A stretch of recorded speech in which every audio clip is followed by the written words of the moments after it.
கேட்ட அகிலாவின் கண்களில் ஒரு நச்சு பாம்பின் விஷத்தன்மை வெளிப்படையாக தெரிந்தது.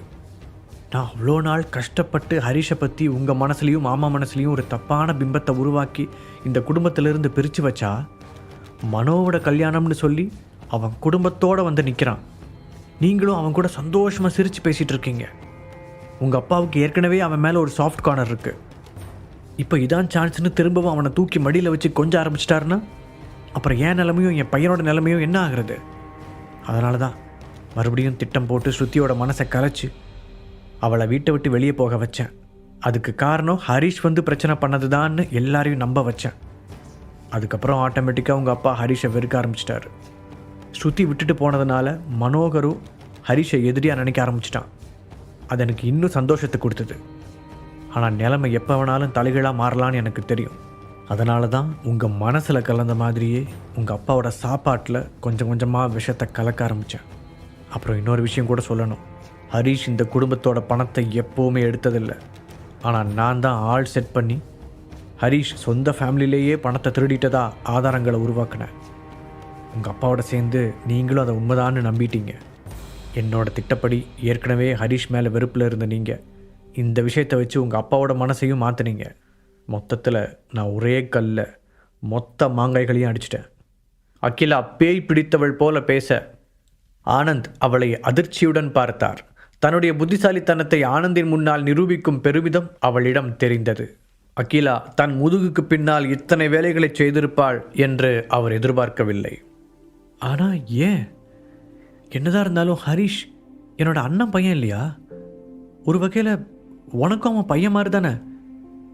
அப்படி அவன் உனக்கு என்ன துரோகம் பண்ணிட்டான்? ஆனந்த் நடுங்கும் குரலில் கேட்டார். வெளிப்படையாக சொல்லணுன்னா எனக்கு வேறு வழி தெரியல. என்னோட பையன் ஹரிஷ் அளவுக்கு டேலண்ட்டாக இல்லை. அவனுக்கு தெரிஞ்சதெல்லாம் நாள் ஃபுல்லாக சும்மா உட்காந்து டைம் வேஸ்ட் பண்ணுறதும் ஊதாரித்தனமாக செலவு பண்ணுறதும் தான். ஸோ நான் இதை செய்யலைன்னா எப்போவோ ஹரிஷ் இந்த ஃபேமிலியோட பிஸ்னஸ் எல்லாத்தையும் டேக் ஓவர் பண்ணியிருப்பான். நாம் எதுவுமே இல்லாமல் பூஜ்ஜியமாக அவன் பின்னாடி நின்றுட்டு இருந்திருப்போம். இத்தனை நாள் உங்கள் அப்பாவுக்கு பயந்து வாழ்ந்த மாதிரி இதுக்கு மேலே அந்த ஹரிஷுக்கு கை கட்டி பதில் சொல்லிட்டு வாழ்ந்துருக்கணும். எனக்கு அப்படி ஒரு வாழ்க்கை வாழ பிடிக்கல. ஒரு லூசரோட பொண்டாட்டியாக வாழ்கிறத விட என்னோடய ஹஸ்பண்டை இந்த ஃபேமிலியோட அடுத்த தலைவராக சிம்மாசனத்தில் உட்கார வச்சுட்டு அவர் பக்கத்தில் கம்பீரமாக ஒரு ராணி மாதிரி உட்கார்றதான் ரொம்ப வருஷமாக என்னோடய கனவாக இருந்தது. அதுக்கு தடையாக இருந்தது இந்த ஹரிஷ் தான். அதனால தான் அவனை பிளான் போட்டு தூக்குனேன். அதில் என்ன தப்பு? தான் செய்ததை பற்றி கொஞ்சம் கூட குற்ற உணர்ச்சி இல்லாமல் பேசியவளை எந்த உணர்வும் இன்றி வெறித்து பார்த்தார் அவர். இவ்வளவு நாள் காரணமே இல்லாமல் ஹரிஷை வெறுத்தது மட்டும் இல்லாமல் ராஜேஸ்வரனிடமும் அவனை பற்றி தப்பு தப்பாக கூறி வெறுப்பையும் கோபத்தையும் வளர்த்தது ஆனந்தின் கண்முன்னால் வந்தது. அதில் தான் ஒரு கருவிதான், அகிலாதான் தனக்கு பின்னால் இருந்து ஆட்டுவிக்கும் சுவிட்சாக இருந்திருக்கிறாள் என்று தெரிந்தவுடன் ஆனந்தால் அந்த ஏமாற்றத்தை தாங்கிக் கொள்ளவே முடியவில்லை. அதுவும் ஆனந்துடைய சொந்த அண்ணன் மகனின் மேல் பழிகளை போட்டு அவனை எல்லோரையும் வெறுக்கச் செய்தது மட்டுமில்லாமல் மனோகருடைய குடும்ப வாழ்க்கை ஒன்றுமில்லாமல் போனதற்கும் அவள்தான் காரணம் என்று தெரிந்த பிறகு ஆனந்த் வாயடைத்து போய் நின்றிருந்தார். தன் மனைவியை பார்க்கவே அவருக்கு வெறுப்பாக இருந்தது. எல்லாவற்றிற்கும் மேலாக அவள் தன்னுடைய சொந்த மாமனாருக்கே விஷம் கொடுத்திருக்கிறாள். அதுவும் இந்த சொத்துக்காக, அதிகாரத்துக்காக. ஆனந்த் எதுவும் பேசாமல் மௌனமாக நிற்பதை கவனித்த அகிலா, இங்கே பாருங்க ஆனந்த், கொஞ்சமாவது நம்மளோட சிச்சுவேஷனை புரிஞ்சுக்கோங்க. ஹரிஷ் இந்த ஃபேமிலிக்குள்ளே வந்தான்னா நிச்சயமாக அவன்தான் இந்த குடும்பத்தோட அடுத்த தலைவனாக இருப்பான். அதுக்கு நாம் இடம் கொடுக்கக்கூடாது. உங்களுக்கு அவனை வெறும் கையோடு அனுப்புறது கஷ்டமாக இருந்துச்சுன்னா நீங்கள் கொஞ்சம் பணம் கொடுத்துருங்க. அதை பற்றி எனக்கு எந்த கவலையும் இல்லை. ஏன்னா இங்கே ஒவ்வொரு மனுஷனுக்கும் ஒவ்வொரு விலை இருக்குது. அகிலா கண்களில் வெறிமின்ன பேசிக்கொண்டே போக ஆனந்த் வெறுமையுடன் அவளை பார்த்தார். வேறு என்ன சொல்வதென்று அவருக்கு தெரியவில்லை. இவ்வளவு நாள் சந்தோஷமாக குடும்பம் நடத்திய மனைவி இப்போது ஒரு பிசாசை போல தெரிந்தாள். இது நடந்து கொண்டிருந்த அதே நேரத்தில் ஹரிஷ் அவனுடைய தாத்தாவின் பெட்டுக்கு அருகில் சோகமாக உட்கார்ந்திருந்தான். என்னதான் ராஜேஸ்வரன் குடும்பம் அவனை வெறுத்து வெளியே அனுப்பியிருந்தாலும் எப்படி அவனால் அவனுடைய தாத்தாவுக்காக கவலைப்படாமல் இருக்க முடியும்? அவரை குணப்படுத்த ஏதாவது ஹெர்பல் மெடிசன் தயாரிக்க முடியுமா என்று தான் இதுவரை கற்றுக்கொண்ட மருந்துகளை எல்லாம் மனதிற்குள் ஓட்டி பார்த்து கொண்டிருந்தான். டேய் இடியட், நிஜமாவே தாத்தா எழுந்திருக்கிற வரைக்கும் நீ இங்கே தான் உட்காந்துருக்க போறியா? கிஷன் அவனுக்கு பின்னால் நின்று கத்தினான். பேசாமல் நான் சொல்கிறத கேளு, மரியாதையே இங்கேருந்து வெளியே போயிடு. போன தடவை தாத்தாவும் மேலே எவ்வளோ கோபமாக இருந்தாருங்கிறத மறந்துட்டியா? இப்போ எந்திரிச்சு உன்னை பார்த்தாலும் அதே மாதிரி கோபப்பட தான் போகிறாரு என்று கிஷன் பேசிக்கொண்டே போக அவனை திரும்பி பார்த்த ஹரிஷ், உன் அப்பா தான் என்னை இங்கே வர சொன்னார். நான் இங்கே தான் இருப்பேன். என்னை வெளியே போன்னு சொல்ல தாத்தாவை தவிர இங்கே யாருக்கும் ரைட்ஸ் இல்லை. அப்படி அவர் கண் முழிச்சு என்னை போன்னு சொன்னால் நான் போய்க்கிறேன். அது வரைக்கும் கொஞ்சம் என்ற ஹரிஷ் அவனை வாயை மூடிக்கொண்டு உட்காரும்படி செய்கை செய்தான். அவருக்கு இப்போ உடம்பு சரியில்லை. எப்போ வேணாலும் அவருக்கு எது வேணாலும் நடக்கலாம். நீ அவரோட பேரனாக இருந்தாலும் அதை பற்றி எனக்கு கவலை இல்லை. அவர் சாகும்போது கடைசியாக பார்க்கக்கூடிய முகம் நிச்சயமாக நீயா இருக்கக்கூடாது. என்ன ஆனாலும் சரி, அதுக்கு நான் அலோவ் பண்ணவே மாட்டேன். கிஷன் கோபமாக கத்த ஹரிஷ் அவனை கண்டுகொள்ளாமல் தன்னுடைய வேலையை தொடர்ந்தான். அப்போது திடீரென்று ராஜேஸ்வரன் கண் விழித்தார். பெட்டிற்கு அருகில் உட்கார்ந்திருந்த ஹரிஷை பார்த்ததும் அவருடைய முகம் மலர்ந்தது. தாத்தா, எந்திரிச்சு உட்கார்றீங்களா? கிஷன் வரவழைத்து கொண்ட ஒரு சிரிப்புடன் அவரிடம் கேட்டான். அதற்குள் ஹரிஷ் தாத்தா என்று கூப்பிட கிஷன் கேட்டதை கவனிக்காத ராஜேஸ்வரன் தன் பக்கத்தில் இருந்த ஹரிஷின் கையை இறுக்கமாக பிடித்தார். நடந்த எல்லாத்தையும் மறந்துட்டு நீ என்ன பார்க்க வந்ததை நினச்சி நான் ரொம்ப சந்தோஷப்படுறேன் ஹரிஷ் என்று பலவீனமான குரலில் கூறிய ராஜேஸ்வரனின் குரலில் அதையும் மீறி ஒரு உற்சாகம் தெரிந்தது. இருக்கும் கோபத்தில் ஹரிஷ் அவரை பார்க்க வரமாட்டான் என்றுதான் ராஜேஸ்வரனும் நினைத்தார். அவர் ஹரிஷுடைய அப்பா அம்மாவை தன்னுடைய சொந்த மகன் மருமகள் என்று கூட பார்க்காமல் வீட்டை விட்டு வெளியே அனுப்பிவிட்டார். அது மட்டுமில்லாமல் அவர் ஹரிஷின் நண்பர்களையும் கடத்தி வந்து அடித்து துன்புறுத்தினார். அதையெல்லாம் மீறி ஹரிஷ் அவரை பார்க்க வந்திருப்பதை நினைக்கும் போது மனதளவில் அவன் எவ்வளவு பெரிய மனிதனாக நடந்து கொள்கிறான் என்பதை உணர்ந்தார். ரெஸ்ட் எடுங்க தாத்தா, சீக்கிரம் எல்லாம் சரியாயிடும். ஹரிஷுக்கு வேறு என்ன சொல்வதென்று தெரியவில்லை. சில நிமிடங்கள் கழித்து ஒரு நர்ஸ் ஓடி வந்து, நீங்கள் எல்லாரும் இவரோட குடும்பமா என்று கேட்க எல்லோரும் ஆமாம் என்று தலையாட்டினார்கள். எங்களோட ஸ்பெஷலிஸ்ட் டீம் இவரோட உயிரை காப்பாற்றுறதுக்கு ஒரு வழியை கண்டுபிடிச்சிருக்காங்க. அதை பற்றி எக்ஸ்பிளைன் பண்ணிட்டு வர சொல்லி தான் என்ன அனுப்புனாங்க என்று அவள் கூற, அது என்ன வழின்னு கொஞ்சம் சீக்கிரமாக சொல்லுங்கள். அப்போதுதான் ரூமுக்கு திரும்பிய ஆனந்த் வேகமாக கேட்டார், ராஜேஸ்வரன் சாரோட ரத்தத்தில் விஷம் கலந்துருக்கு. அதை நாம் வெளியேற்றுறதுக்கு அவருக்கு டிரான்ஸ்ஃபியூஷன், அதாவது பிளட் சேஞ்ச் பண்ணலாம். இது மூலமாக அவரோட உயிரை காப்பாற்ற முடியும் சொன்ன நர்ஸ் ஒரு கணம் தயங்கி விட்டு, ஆனால் இது கொஞ்சம் ரிஸ்கான ப்ரொசீஜர் அப்படிங்கிறதையும் இங்கே நான் சொல்லியாகணும். மிஸ்டர் ராஜேஸ்வரன் அப்புறம் அவருக்கு டிரான்ஸ்ஃபியூஷன் கொடுக்குற நபர் 2 பேரோட உடல்நிலையும் இதுக்கு சப்போர்ட் பண்ணணும். இல்லாட்டி அவங்க இறக்கிறதுக்கு கூட வாய்ப்பு இருக்குது. அதே மாதிரி டோனருக்கும் ஏதாவது பாதிப்பு வரலாம். அவங்க வாழ்நாள் ஃபுல்லாக ஹெல்த் இஷ்யூஸை ஃபேஸ் பண்ணுற சிச்சுவேஷன் கூட வரலாம். அந்த நர்ஸ் தெளிவாக அதில் உள்ள ப்ளஸ் மைனஸ்களை விளக்க ரூமிற்கு உள்ளேயும் வெளியேயும் இருந்த ஃபேமிலி மெம்பர்ஸ் அதை கேட்டு முகத்தை சுளித்தனர். அவர்களுடைய முகத்தில் ஒருவித அச்சம் தெரிந்தது. ராஜேஸ்வரனுக்கு உதவுவதால் அவர்கள் இறக்கலாம் அல்லது வாழ்நாள் முழுக்க பாதிக்கப்படலாம் என்று கேள்விப்பட்டபோது ஒவ்வொருவரும் உள்ளுக்குள் நடுங்கினார்கள். அவர்களின் பலர் ரொம்பவே யங்காக இருந்தனர். மேலும் மிரியட்ஸின் உதவியுடன் பிராக்டிஸ் செய்யவும் தொடங்கியிருந்தார்கள். தாத்தா ராஜேஸ்வரன் ஏற்கனவே வாழ்ந்து முடித்தவர். அவருக்காக தங்களின் ஆயுளை எதற்காக பணயம் வைக்க வேண்டும் என்று யோசித்தார்கள். ராஜேஸ்வரன் யாருக்காக இவ்வளவு நாள் கஷ்டப்பட்டாரோ அவர்கள் எல்லோருமே பக்கா சுயநலவாதிகளாக இருந்தனர். யாரை வேண்டாம் என்று வெறுத்து வீட்டை விட்டு துரத்தினாரோ அவன்தான் அவருடைய நிலைமையை நினைத்து உண்மையாக வருந்தினான். அவர்கள் எல்லோரின் ரியாக்ஷனையும் பார்த்த ஹரிஷ் தன்னுடைய உறவினர்களை நினைத்து ஏமாற்றம் அடைந்தான்.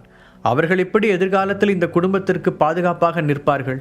தாத்தா என்ற ஒரு ஆலமரத்தின் விழுதுகளில் இத்தனை நாள் பாதுகாப்பாக நின்ற அவர்கள் இன்றைக்கு அந்த ஆலமரத்திற்கு ஒரு பாதிப்பு வந்தவுடன் அதை அப்படியே கை கழுவ துணிந்து விட்டார்கள். இதற்கும் அவர்கள் எல்லோருமே தாத்தாவிற்கு கடன்பட்டவர்கள். அவர் மட்டும் இல்லை என்றால் அவர்கள் ஒன்றுமே இல்லை. நினைக்க நினைக்க ஹரிஷுக்கு கோபமாக வந்தது. எல்லோரும் மௌனமாக இருப்பதை பார்த்த ஹரிஷ் ஒரு முடிவுக்கு வந்தவனாக, தாத்தாவுக்காக பிளட் டொனேட் பண்ண நான் ரெடியாக இருக்கேன். எப்போ நீங்கள் அந்த ட்ரீட்மெண்ட்டை ஸ்டார்ட் பண்ணுவீங்க என்று தைரியமாக கேட்டான்.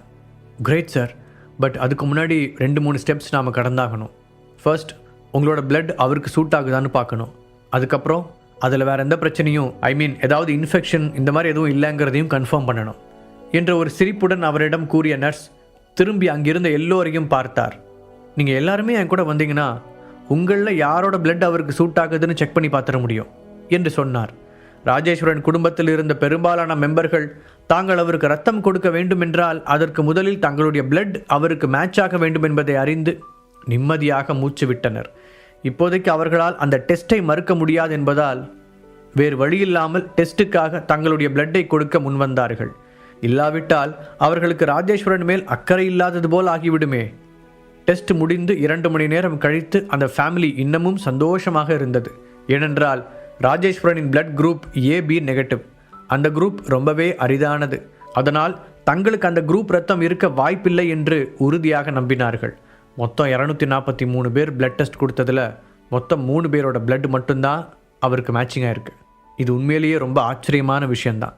எல்லோருடைய பிளட் டெஸ்ட் ரிப்போர்ட்களையும் பார்த்த நர்ஸ் கூறினார், ராஜேஸ்வரன் ஃபேமிலியில் இத்தனை பேர் இருந்ததால் அவர்கள் இன்னும் சிலருடையது மேட்சிங்காக வரும் என்று எதிர்பார்த்திருந்தார்கள். வெறும் 3 பேர் என்பது அவர்களுக்கும் ஒரு வகையில் ஏமாற்றமாகத்தான் இருந்தது.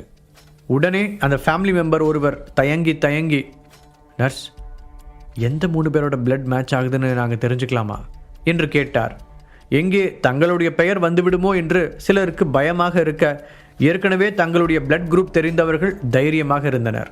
நர்ஸ் சொல்ல போகும் பதிலுக்காக ஒரு வகையில் அவர்கள் எல்லோருமே தடதடக்கும் இதயத்துடன் காத்திருந்தார்கள்.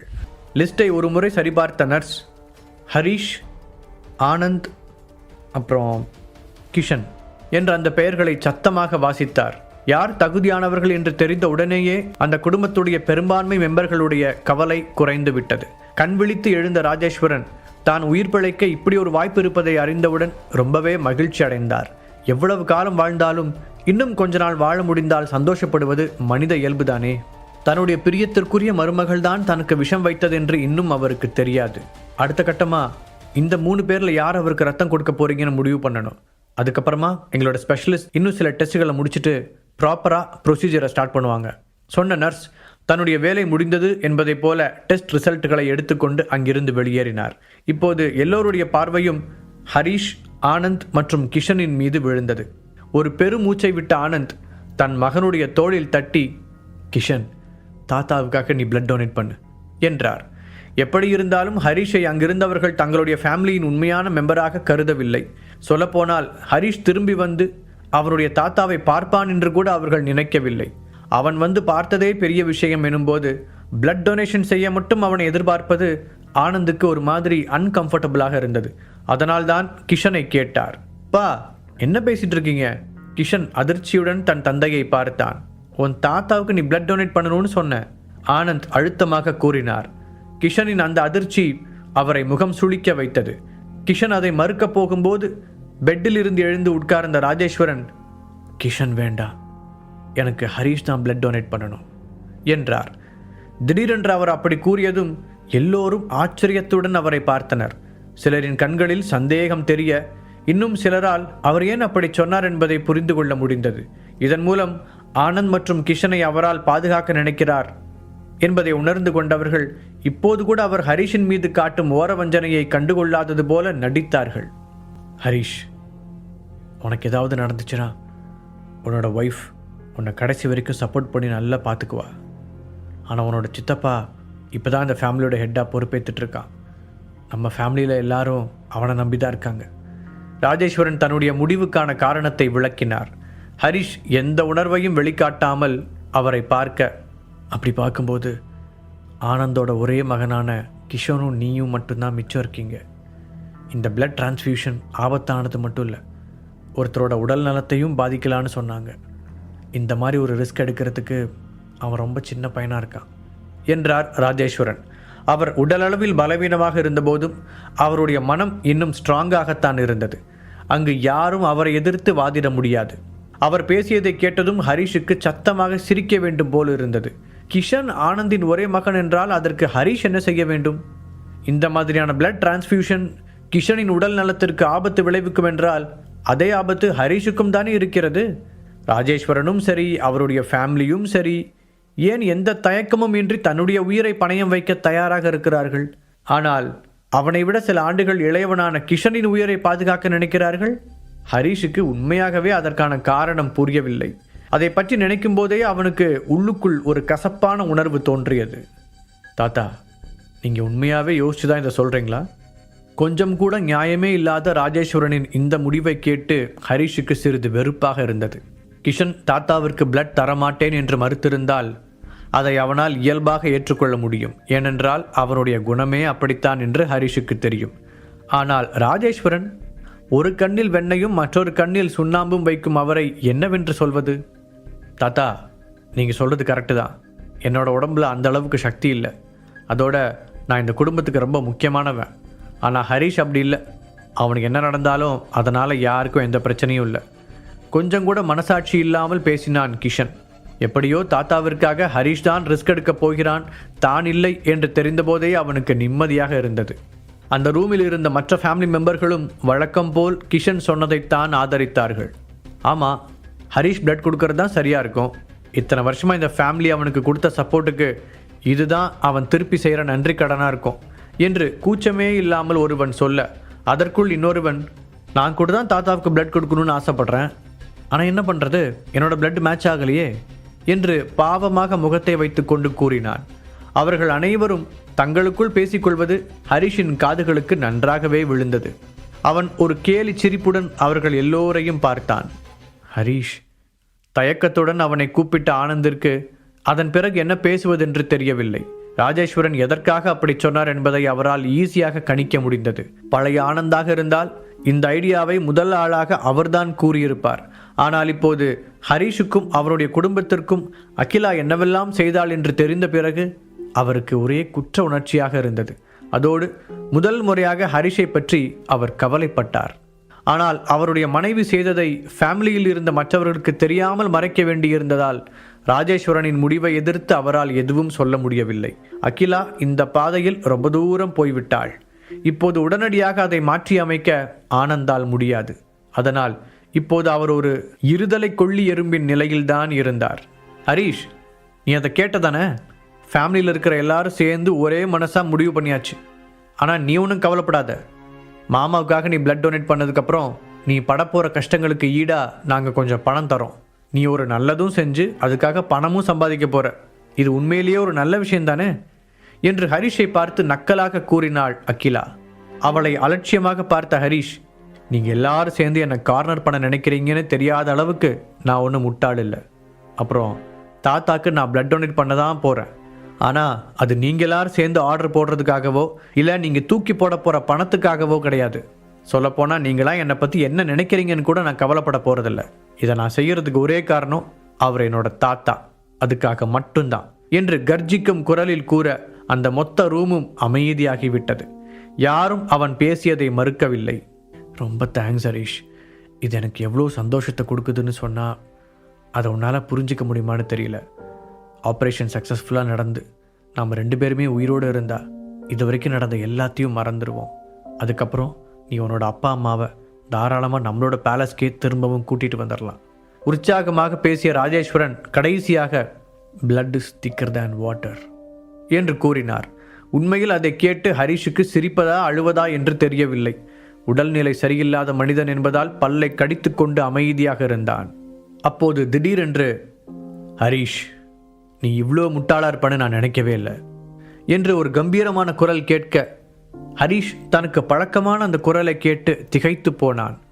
ராஜேஸ்வரனின் பெட்டை ஒட்டி நின்றிருந்த அந்த பெரிய கூட்டத்தை பிளந்து கொண்டு ஜீவா உள்ளே வந்தான். அவனை பார்த்து நம்ப முடியாமல் கண்களை விரித்த ஹரிஷ், ஜீவா, நீ நியூயார்க்கில் என்ன பண்ணுற என்று அதிர்ச்சியுடன் கேட்டான்.